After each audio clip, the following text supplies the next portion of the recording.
মনটা আজকে অনেক খারাপ, কোনো কিছুই ভালো লাগছে না। তো চিন্তা ভাবনা নিয়ে কি করে বেঁচে থাকবো জানি না। মা ছোটবেলায় থেকেই দেখি অসুস্থ।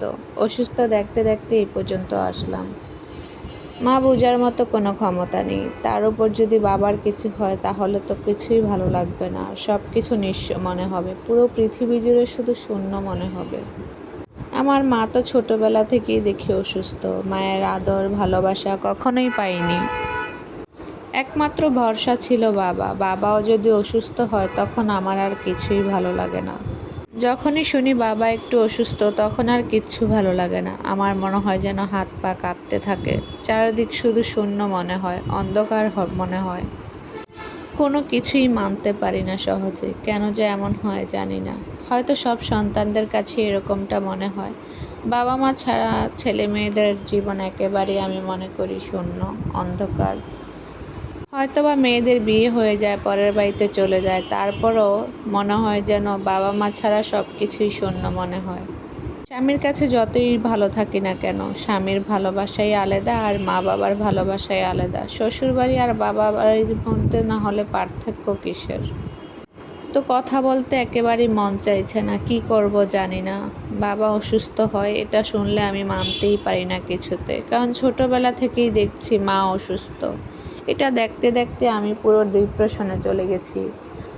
মায়ের ভালোবাসা পাইনি কখনো। ছোটবেলা থেকে একটু অন্য রকম ছিলাম। আস্তে আস্তে হয়তোবা স্বাভাবিক হয়েছি।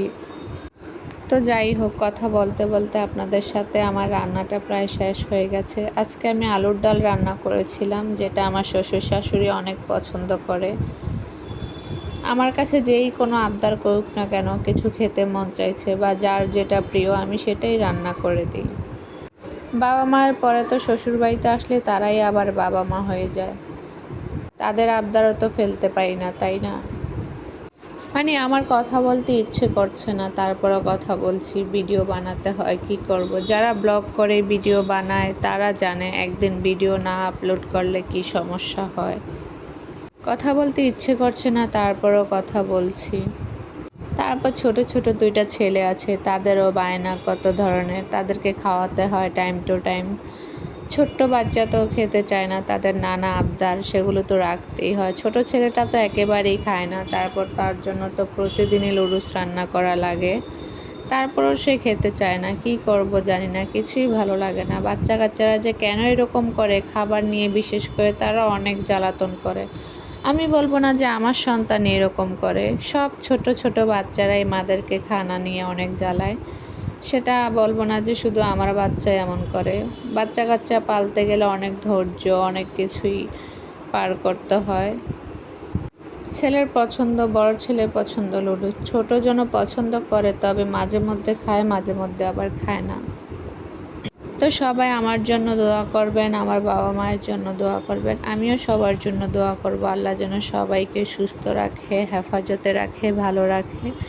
ভিডিওটা ভালো লাগলে সবাই লাইক কমেন্ট শেয়ার দিয়ে পাশে থাকবেন।